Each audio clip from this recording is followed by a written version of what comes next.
¿Qué tal? Buen día, hermanos. Gracias por acompañarnos en charlando el texto. Nuevamente, gracias, Febe, por acompañarnos. Pastor Lemuel, gracias por la iniciativa.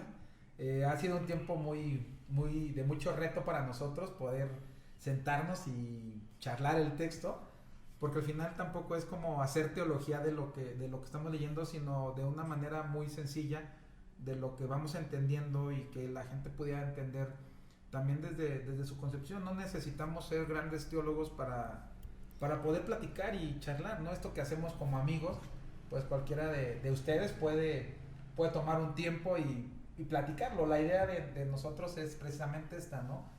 Que con esta base ustedes puedan llegar y decir, lo que dijeron los pastores estuvo equivocado o estuvo acertado de acuerdo a lo que ustedes consideran, pero que pueda ser un buen tiempo también en la sobremesa que puedan tener para platicar el texto y a lo mejor en algunas cosas coincidimos, en otras no, y eso es bueno, ¿no? Creo que nos lleva precisamente a eso, a charlar el texto, a analizarlo, a retarnos, a estudiarlo, a analizarlo, a escudriñarlo. Y eso es lo que buscamos, ¿no? en esta hora. Y pues bueno, agradecemos a Dios porque nos sigan, porque nos escuchen y porque aprendamos juntos. Adelante, Pastora Fede.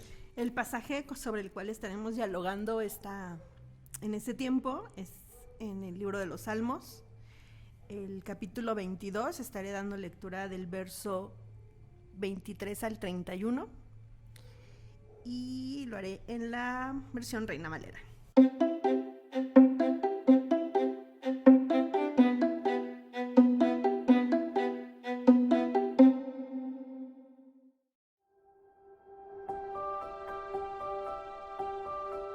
Anunciaré tu nombre a mis hermanos, en medio de la congregación te alabaré.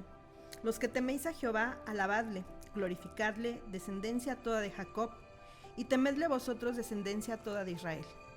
Porque no menospreció ni abominó la aflicción del afligido, ni de él escondió su rostro, sino que cuando clamó a él, le oyó. De ti será mi alabanza en la gran congregación. Mis votos pagaré delante de los que le temen. Comerán los humildes y serán saciados. Alabarán a Jehová los que le buscan. Vivirá vuestro corazón para siempre. Se acordarán y se volverán a Jehová todos los confines de la tierra, y todas las familias de las naciones adorarán delante de ti. Porque de Jehová es el reino, y él regirá las naciones. Comerán y adorarán todos los poderosos de la tierra. Se postrarán delante de él todos los que descienden al polvo, aun el que no puede conservar la vida a su propia alma. La posteridad le servirá. Esto será contado de Jehová hasta la postrera generación. Vendrán y anunciarán su justicia. A pueblo no nacido aún anunciarán que él hizo esto. A mí este salmo me gusta mucho. Es el salmo que Jesús dice en la cruz, ¿no? En el Salmo 22. Es el famoso Dios mío, ¿por qué me has abandonado? Que inicia con un lamento de abandono y incluso no sé si de queja o pero sí es una lamentación de que el Señor ha abandonado al salmista. Y si leyéramos solamente los últimos versículos, no nos imaginaríamos cómo empieza el salmo, ¿no? O sea, son versículos que hablan sobre la adoración a Dios o la exaltación de Dios por todo lo que Él ha hecho y la salvación que Él realiza o que Él trae sobre la tierra, ¿no? El versículo 24 habla sobre cómo no ha tenido en menos el sufrimiento de los necesitados. Es decir, esa porción parecería como si fuera otro salmo, ¿no?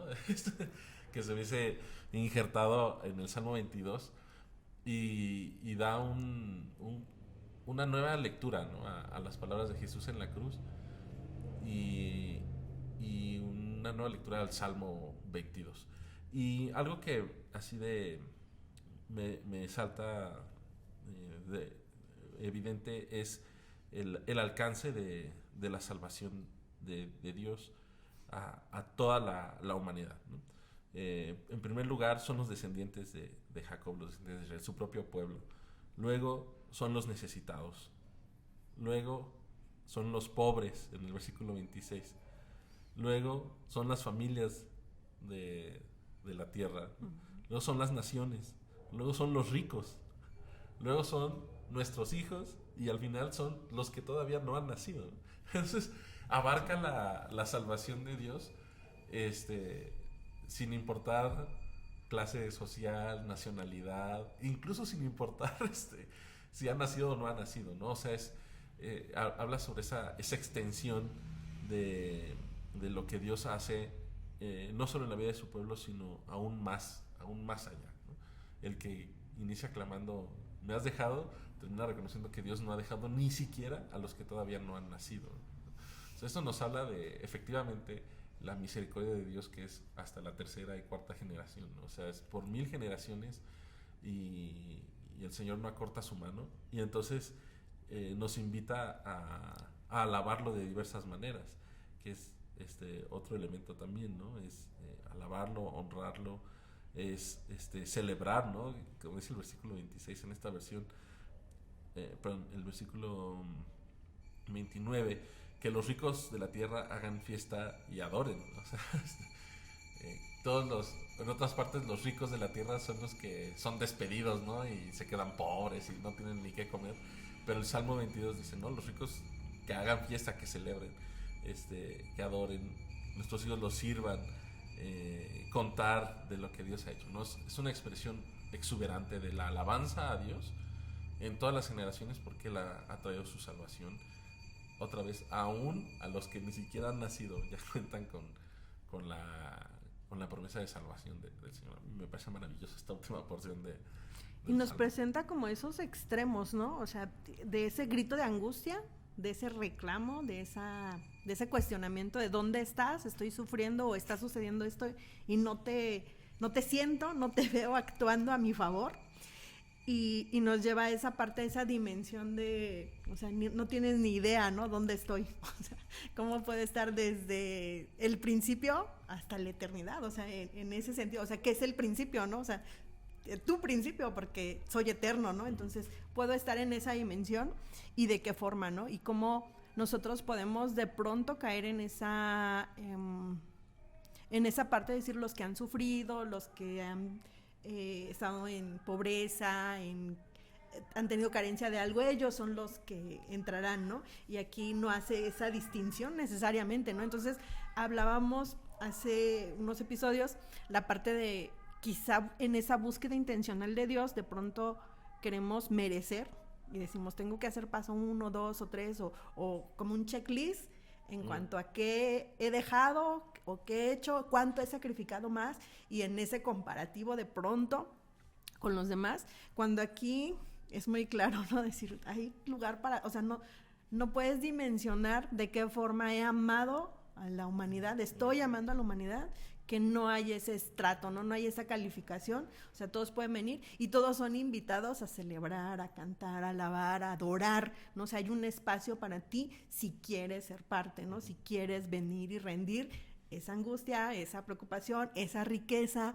esa bendición, o sea, hay como ese recibimiento. Entonces sí, comparto esta parte que mencionas, ¿no? Pareciera como dos extremos, pero a ver, te estoy reclamando, hay angustia en mí, y tú me estás hablando de una celebración, de una fiesta, y creo que nos permite vislumbrar un poco nuestro corto entendimiento del amor y la gracia de Dios, pero nos permite percibirla, ¿no? Que al final es con lo que podemos vivir nuestro día a día.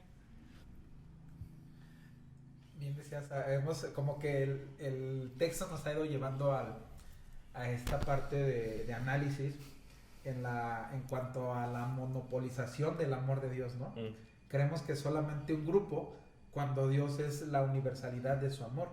O sea, no es solo para un grupo, no es solo para unas pocas personas, sino es para toda la humanidad, ¿no? O sea, mientras hablábamos de los ricos, venía a mí esa frase de que es más fácil que entre un camello en el ojo de una aguja que un rico. Y nos hemos clavado con ese pleito social, ¿no? Tanto así que hoy en día nuestros gobernantes han utilizado ese diálogo, ¿no? De los ricos opresores, pero al final los ricos también tienen tienen esa oportunidad, ¿no? De entender, de reconocer a Dios en cuanto a la vida bendecida que llevan y compartir y hacer fiesta y celebrar con el necesitado, ¿no? Ahora, eso es habla de un corazón que puede cambiar.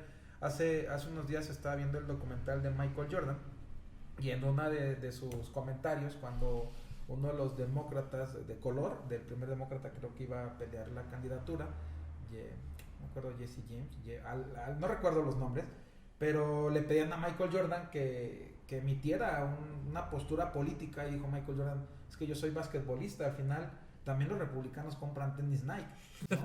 O sea, no puedo orientarme solamente hacia un lado, porque si yo me meto en un pleito político, entonces el otro grupo va a segregar, y no es por temor, y lo entiendo, no es así como de, yo no puedo llegar y decirle a la gente solamente esta parte del los pobres, de los pobres es el reino de los cielos, y quedarme con esta plática y decirle al rico, tú no lo mereces hasta que no seas pobre, porque no se trata de la abundancia en cuanto a bienes materiales, sino a esa parte de rendirlo, de entender que es de Dios y que proviene de Dios.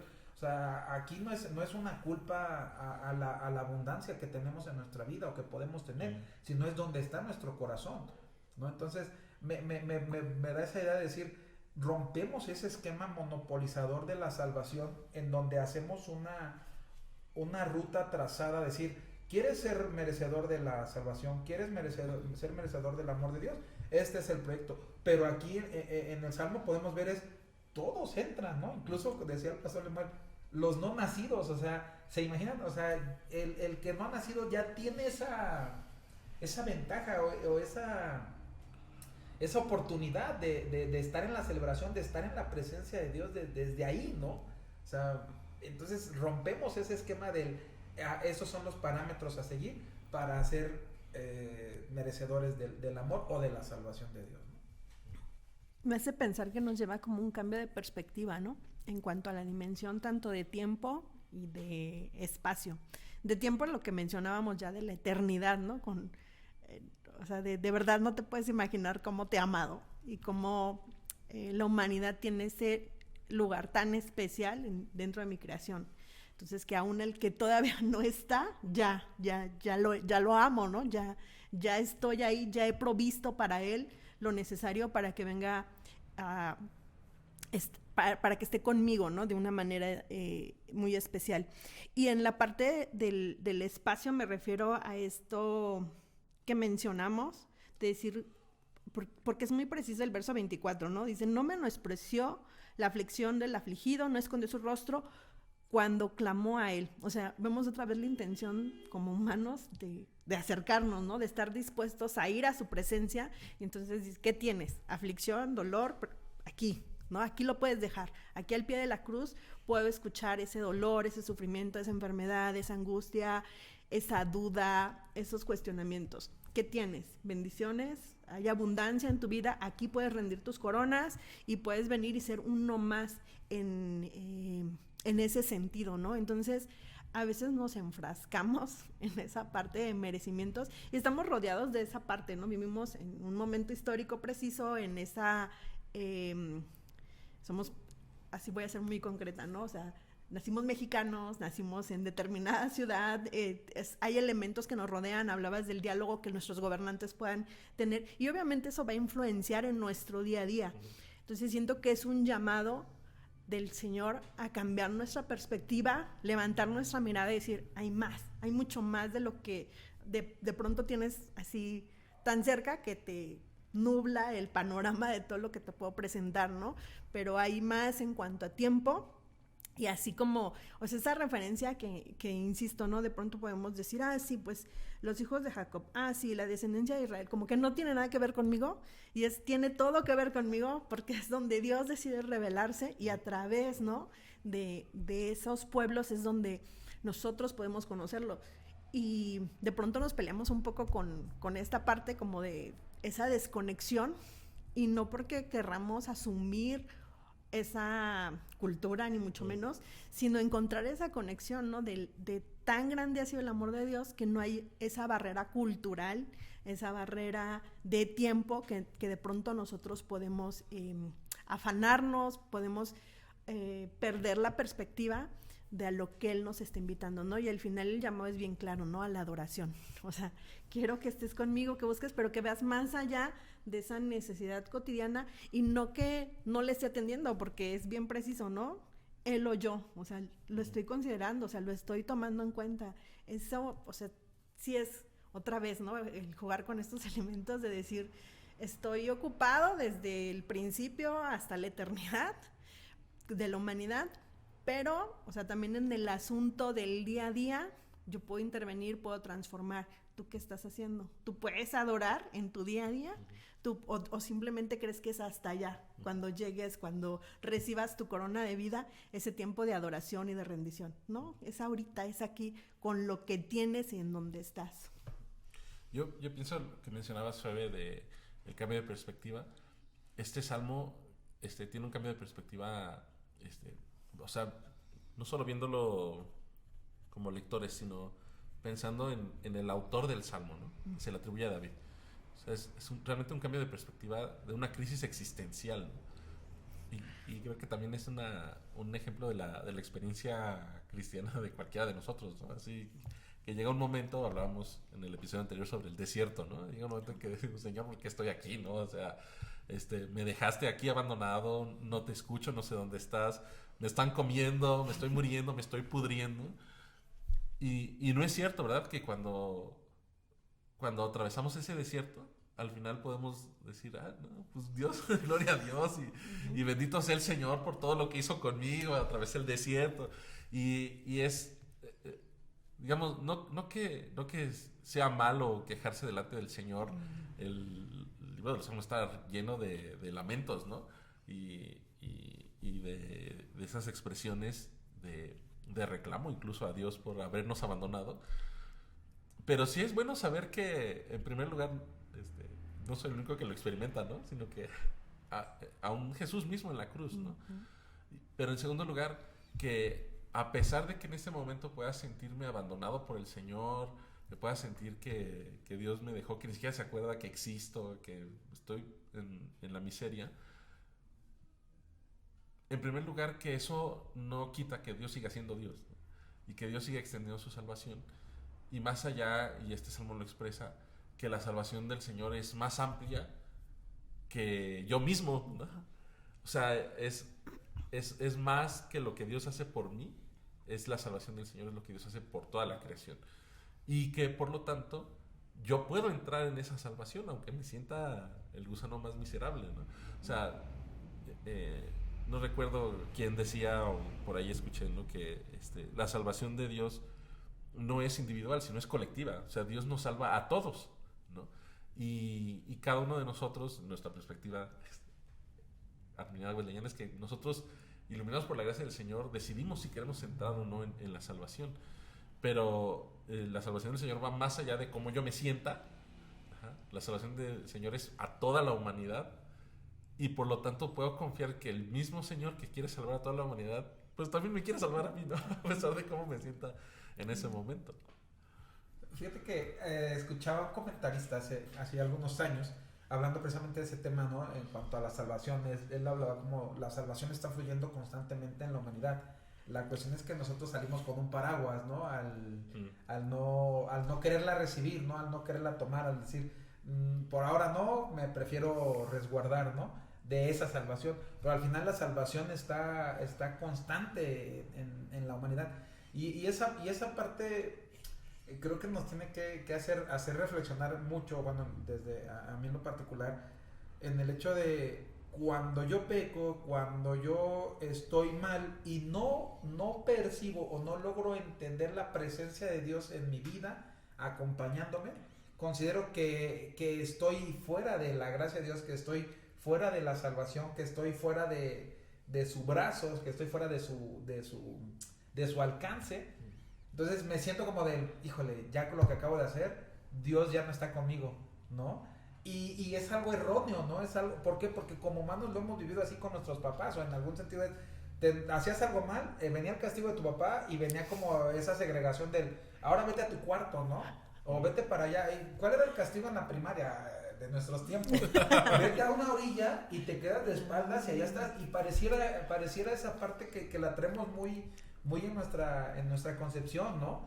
De que, oye, hicimos algo mal y no vemos a un Dios que se acerca a abrazarnos y a decir, toma mi salvación, porque al final hay algo, o sea, la salvación de Dios fluye y fluye y es constante. O sea, no hay como un tiempo, digo, bíblicamente dice el tiempo de salvación ha llegado, pero es un tiempo que se ha quedado, ¿no? Que ha quedado ya para la humanidad. Entonces, no es como que nosotros tengamos que decir, como, híjole, ¿cuándo es el tiempo de salvación? El domingo que vaya a la iglesia, cuando llamen al altar, voy a ir a pedir perdón por mi pecado. No, o sea, en el momento que tú estás sintiendo y que dijiste, acabo de hacer algo mal, o sea, reconoces, y creo que este salmo nos invita a esa parte, ¿no? Decir, ok, yo me he sentido abandonado por Dios, me ha desamparado, estoy mal, estoy sufriendo, pero la siguiente parte es, ahora, yo lo escucho, yo entiendo a Dios y yo clamo a Él, yo me acerco a Él, yo también camino hacia Él. No solo espero que Dios haga la parte que Él ha hecho siempre, ¿no? De ir y encontrarse con el hombre, sino que yo también tengo la capacidad de ir a Dios. Entonces, creo que esa parte nos la hemos volado, ¿no? Así como que siempre queremos que Dios tiene que darnos muestras de que me ama haciendo esto. Dios tiene que darme muestras. Y Dios, la muestra de Dios es desde que respiramos, ¿no? O sea, ya está la muestra de Dios. Entonces, esa es la oportunidad. Sus misericordias son nuevas cada mañana. Entonces, creo que esa parte me invita a mí de manera particular es, oye, has pecado, has caído mal, has hecho algo equivocado, no te preocupes. O sea, ahí está la presencia de Dios que sigue siendo un amor a todo el ser humano, no solo al que se porta bien, porque ahí viene la otra parte, ¿no? O sea, por eso decía hace un rato, a veces monopolizamos el evangelio, monopolizamos la salvación y la condicionamos a portarnos bien, a obedecer los preceptos de Dios, que eso es una consecuencia de nuestra relación con Dios, pero no es para Dios esa razón de amarnos, ¿no? O sea, y está más que claro, o sea, Dios no nos ama solo porque nos portamos bien o porque hacemos cosas buenas para con la gente, ¿no? Aun cuando hiciéramos cosas malas, el amor de Dios está para nosotros, para cambiar esa vida, transformarnos más a su imagen y semejanza, ¿no? Entonces, quiero cerrar con eso, pero he estado escuchando mucho esos dilemas de cuando estás en pecado se pierde la semejanza del hombre a Dios. Y yo así como de, o sea, Dios hizo al hombre a su imagen y semejanza, o sea, no hay una imagen, aunque la imagen distorsionada de Dios en el hombre en pecado, pero la imagen, Dios ya puso su impronta en la vida del ser humano, ¿no? O sea, es algo que no es como que se borra con una goma mágica, como esa goma que borraba la pluma, ¿no? Entonces, creo que por ahí tendríamos que decir que el poder del pecado es más grande que el poder de Dios, ¿no? O que la imagen de Dios. Y no, eso ya. Mencionabas una frase en tu comentario de... ¿Quién? El pastor Lemuel. Pero lo voy a sumar con otra frase que tú ocupaste cuando hablaste de una crisis existencial que podría estar como en esa perspectiva y tú decías, vamos caminando, ¿no? En ese día a día y hay una intención a veces muy clara de nosotros, a veces no tan clara, de caminar con el Señor, ¿no? Pero... Y en ese caminar, de pronto decimos, es que no estás, ¿no? O sea, hacemos un alto y surge ese reclamo, esa angustia, aquí viene lo más difícil, o sea, voy a empezar a subir la montaña y tú no estás, ¿no? Y no estamos, perdemos la perspectiva otra vez. Y puede ser un momento, sí, yo voy mucho con esta intención, porque a veces creo que somos muy sesgados a decir blanco o negro, ¿no? Pecado o no. Y creo que la vida cristiana nos va a presentar diferentes disyuntivas, ese camino, esa manera que nos tomamos del Señor. Y de pronto puede venir esa crisis, que estamos caminando con Él y decir, a ver, pero espérate, ¿no? O sea, venimos de celebrar el nacimiento de Jesús, estoy consciente que te has revelado a la humanidad, pero aquí como que ya no te siento y viene lo más difícil, ¿no? Viene y no sé para dónde, o sea, si tengo que dar vueltas, si me tengo que esperar, si tengo que seguir o demás. Y me gusta mucho ese pasaje que va a venir después, curiosamente, ¿no? Cuando Jesús se encuentra con esos discípulos que están desanimados, que tienen duda, que dicen ya todo se acabó, o sea, todo sucedió y fue para nada o o qué sigue, ¿no? O sea, no hay como... Siento que hay mucha duda, mucha incertidumbre de qué sigue, más que angustia o reclamo de, todo lo que hice para esto, para nada, ¿no? Sino como mucha angustia de, ¿y ahora qué sigue, no? O qué no entendí, de qué, en qué momento me perdí. Y otra vez Jesús, o sea, otra vez Dios con toda su paciencia, con todo su amor, se acerca y escucha, ¿no? Escucha esa duda, ese clamor y dice, ok, tenemos que recapitular, tenemos que empezar de nuevo, te explico, ¿no? Va, repasón.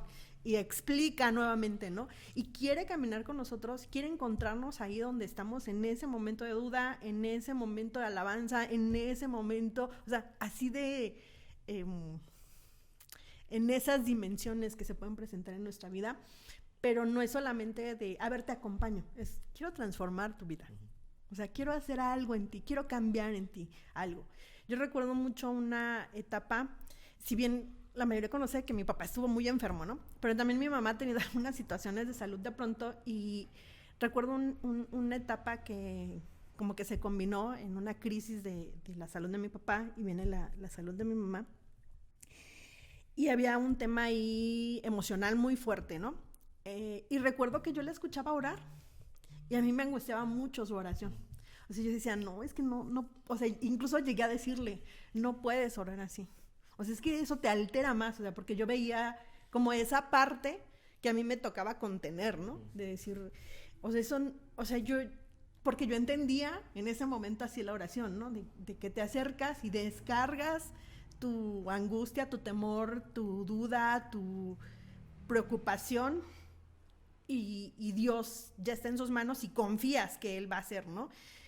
Y es bien sesgada esa parte, porque a veces necesitas pasar ese tiempo con el Señor y a lo mejor ese momento de angustia, de duda, no es, como decías, ¿no? Oré en la mañana y en la noche, ya todo está bien.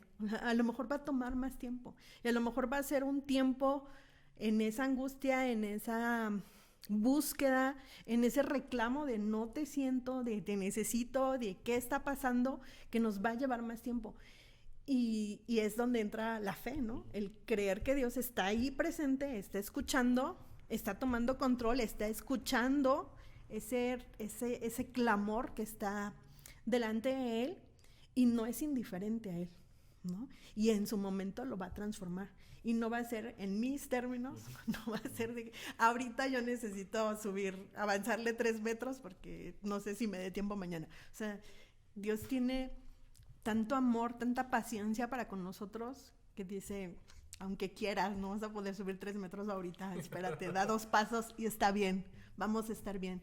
Entonces, es como otra vez levantar nuestra mirada en esa perspectiva de ese día glorioso que Él ha prometido, donde no veremos parcialmente, pero en ese caminar la promesa de su presencia, ¿no? Eso creo que anima mucho, puede cambiar nuestra perspectiva de esos momentos difíciles quizá, pero necesarios que debemos atravesar.